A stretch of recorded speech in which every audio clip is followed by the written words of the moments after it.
All students. तो जैसा कि आप सभी जानते हैं, सिक्स क्लास साइंस में आपका चैप्टर चल रहा है जिसका नाम है फाइबर्स आवर क्लोथ्स। ठीक है। तो इसके अंतर्गत हम पढ़ रहे हैं formation of fabric from fibre, यानी फाइबर यानी रेशों की हेल्प से फैब्रिक किस प्रकार बनाया जाता है। तो उसके दो प्रोसेस आपने देख लिए थे, पहला गिनिंग था और दूसरा कॉम्बिंग था। आइए थर्ड प्रोसेस देखते हैं जिसका नाम क्या है, स्पिनिंग। ठीक है। देखो स्पिनिंग के अंतर्गत पढ़ते हैं इन दिस स्टेप। इस स्टेप में क्या होता है, सेवरल स्लाइवर्स। स्लाइवर्स क्या होते हैं मैंने कल आपको बताया था। ठीक है।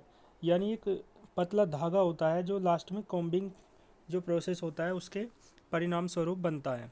ठीक है। तो स्लाइवर्स, इसमें बहुत सारे स्लाइवर्स ले लेते हैं। Are fed into a drawing machine. उसे कहाँ डाला जाता है, कहाँ रखा जाता है, ड्राइंग मशीन में। ठीक है। यानी जो मशीन इसे बुनती है, दैट कंबाइंस दैम, जो इसे क्या करती है, कंबाइंस मानी इकट्ठा करती है इन्हें, है ना, किन्हें, स्लाइवर्स को, इनटू सिंगल स्लाइवर। यानी बहुत सारे स्लाइवर्स ले लेते हैं, उन्हें एक मशीन में डालते हैं और वो बहुत सारे स्लाइवर्स से मिलकर एक स्लाइवर बन जाता है, एक धागा बन जाता है। ठीक है।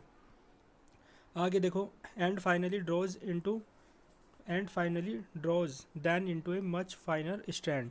और सबसे लास्ट में क्या बन जाता है, मच फाइनर का मतलब है बहुत बारीक, स्ट्रैंड मानी एक तरीके से धागा, बहुत बारीक धागा बन जाता है लास्ट में। देखो, then the fibres are twisted. Last में क्या हो जाता है, फाइबर जो है ट्विस्टेड यानी ऐंठ जाता है। एंड देखो, एंड वाइंडेड, और क्या है, वाइंडेड माने लपेट लिया जाता है एक तरीके से, इनटू ए कंटिन्यूस थ्रेड और यार्न। तो क्या बन जाता है, एक लगातार धागा बन जाता है ना। और थ्रेड कह दो चाहे यार्न कह दो, है ना, धागा होता है। देखो, the yarn is wound on a big reels. तो ये जो धागे हैं ना, एक बड़ी रील पर वाउंड माने लपेट दिए जाते हैं। इसे आप क्या कहते हैं, बॉबिन्स कहते हैं। ठीक है। इसके बाद देखो, नेक्स्ट प्रोसेस है वीविंग। वीविंग देखो क्या होता है, weaving is done on machine और लूम। जो वीविंग एक तरीके से बुनना कह सकते हैं यहाँ पे से हिंदी में। तो वीविंग जो है वो मशीन के द्वारा होता है, या एक ऐसी मशीन होती है जिसे लूम कहते हैं, उसके द्वारा होता है। देखो, the bobbins are used in weaving.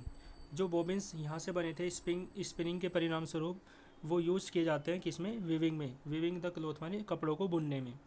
देखो, yarn are placed lengthwise on a frames.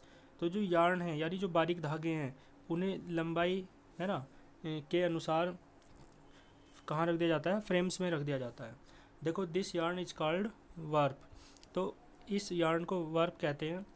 आगे देखो, a shuttle runs perpendicular to the warp back and forth. तो जो एक शटल होती है ना, वो चलती रहती है कैसी, परपेंडिकुलर टू द वर्प, है ना।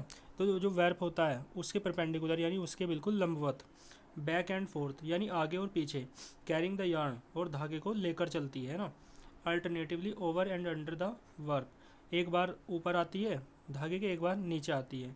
This is called wept. इसे आप वेप्ट कहते हैं। And the cloth is made. और इस प्रकार कपड़ा क्या है, बन जाता है। ठीक है। आप यहाँ से डायग्राम के हेल्प से देख सकते हैं।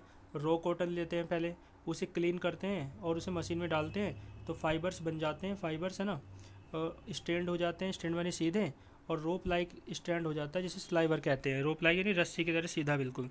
इसके बाद देखो, fibres are further pulled and twisted. फिर फाइबर्स को पुल किया जाता है तो क्या बन जाते हैं, फाइबर फॉर्म से थ्रेड और यार्न बन जाता है। इसके बाद बॉबिन्स बन जाते हैं, वाउंड करते हैं जब बिग रील पे।